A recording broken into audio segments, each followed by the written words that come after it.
All right, check this out, guys. Out of the box, the actual dog bowl, both dog bowls come out like this. All right, so you're gonna have to put it together. It's a very thin block box and well protected in here. So start taking all the parts off first.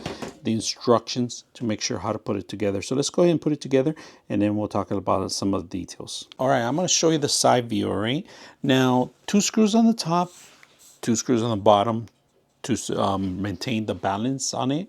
All right, this is a side panel.